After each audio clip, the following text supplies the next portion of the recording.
بسم الله والصلاة والسلام على رسول الله. مليون سلامة على إمام عاشور طبعا.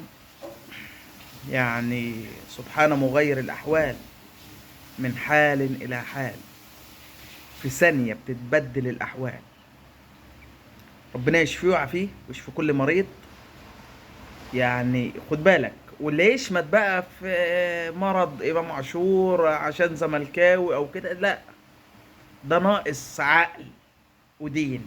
اللي يشمت في مرض حد ده بني آدم ناقص، عنده نقص. عنده ايه؟ عنده نقص. المرض ما فيهوش شماته، زي الموت ما فيهوش شماته. زي لما تحصل مصيبه لحد ما ينفعش اشمت فيه. اخلاقنا وتربيتنا وديننا بيعلمونا كده. امام عاشور طبعا اللي حصل، كل حضراتكم كلكم عرفتوا انه جاله فيروس ايه. ده مرض او وباء كبدي. ربنا يشفيه ويعافيه، وهو ما زال في المستشفى. ما زال في المستشفى. فطبعا خبر صادم للوسط الرياضي كله. ان شاء الله باذن الله امام عاشور يرجع زي الاول واحسن في اسرع وقت، باذن الله. باذن الله. وربنا يرجعه لاسرته. عنده كاتاليا وعنده مش فاكر الطفل التاني اسمه ايه، لكن اللي بتظهر معاه على طول كاتاليا بنته صغيره. وربنا يرجعه لجمهوره والمحبيه ولاهله ويطمنهم عليه باذن الله. فخالص الشفاء العاجل لإمام عاشور، نتمنى ربنا يشفيه ويشفي كل مريض. طيب، طبعا لعيبة الأهلي على الفور. قرار كان عاجل جدا. كل اللعيبة اللي كانت زمايل إمام عاشور في الملعب يوم ماتش إنبي الأخير كلهم سحبوا عينات، لأن في كلام منتشر إن المرض ده معدي. الفيروس ده معدي. فكل اللعيبه عملت سحبت عينات وعملت تحليلات، وان شاء الله باذن الله يكون ما فيش اي حاجه، وامام عاشور ازمه وتعدي باذن الله ويرجع في اسرع وقت، في اسرع وقت باذن الله. طيب، ده بالنسبه لامام عاشور. النهارده كابتن محمود الخطيب كان في اجتماع مع ياسين منصور. ياسين منصور طبعا كل الاهلاويه عارفين مين هو ياسين منصور. رجل اعمال اهلاوي، ملياردير اهلاوي.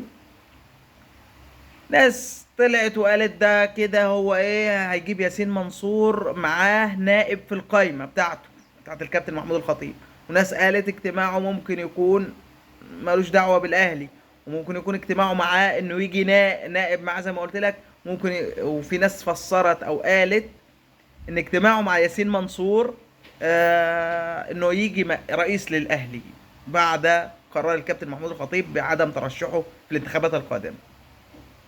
فالقصص دي كلها هتتكشف. كل واحد بيجتهد دلوقتي، والاعلام الرياضي كله هيتكلم في الكلام ده.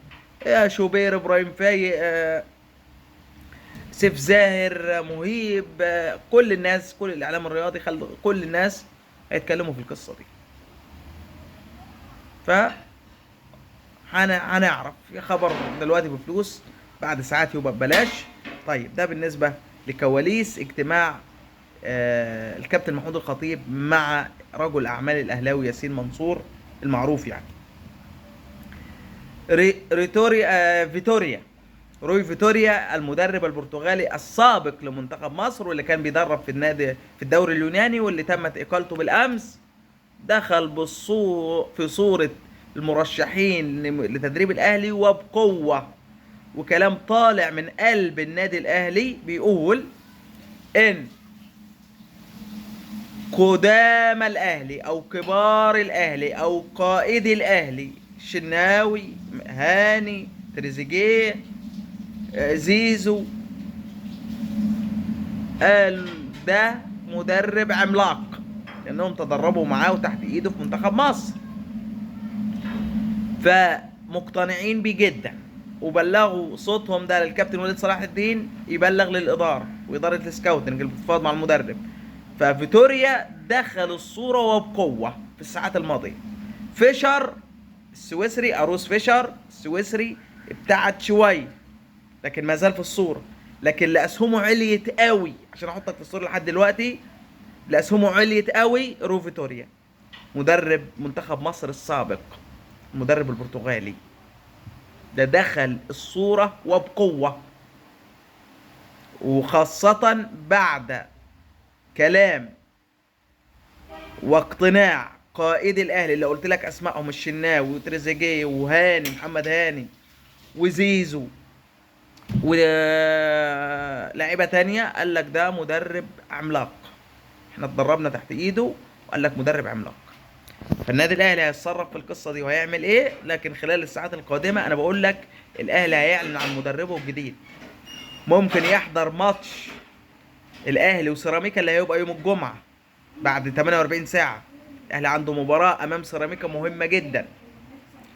في كلام طالع ان الكابتن عماد النحاس هيدرب لحد ماتش الزمالك اللي هو هيكون يوم 29 سبتمبر الجاري، يعني هيدرب الاهلي عماد النحاس في ماتش سيراميكا، ثم حرس الحدود، ثم الزمالك، وبعد كده هيجي المدير الفني الجديد.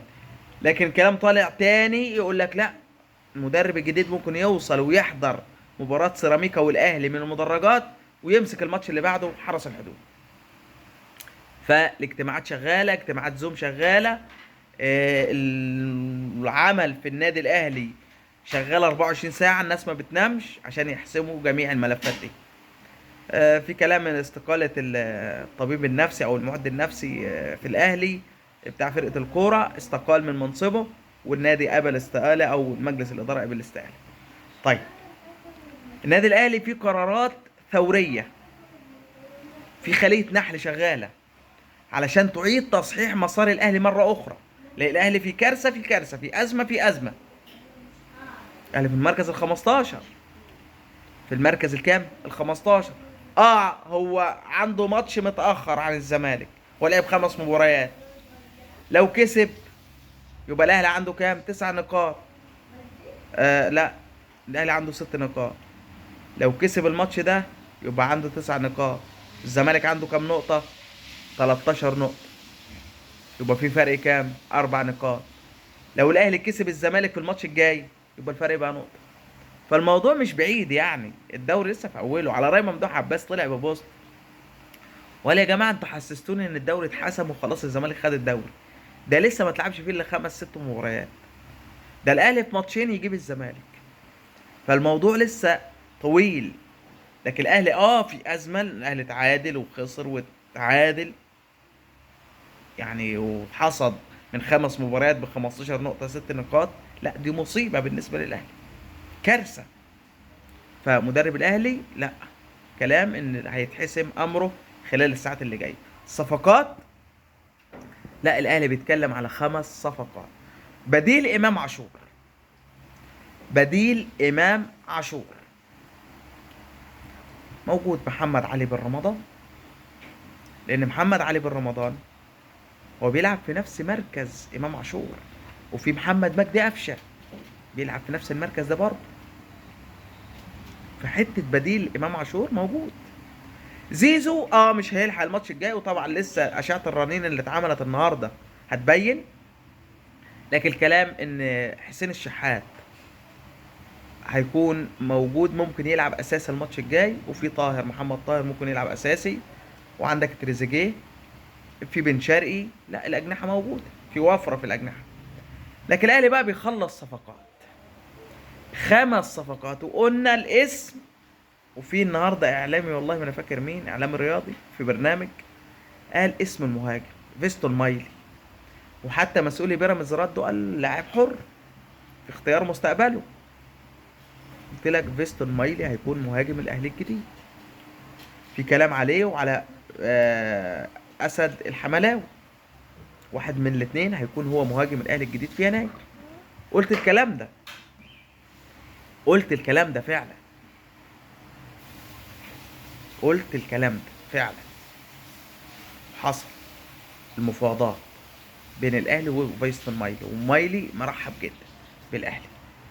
اسامه فيصل، اشرف نصار النهارده طالع بتصريحات يقول لك اسامه فيصل رفض الاهلي، اسامه فيصل رفض الاهلي. طب بالله عليكم حد يصدق التصريح ده؟ يعني اسامه فيصل هيرفض الاهلي ويلعب في البنك الاهلي؟ تصريح ما يدخلش العقل ولا يدخل في عقل طفل عنده 3 سنين، ان اسامه فيصل يرفض الاهلي.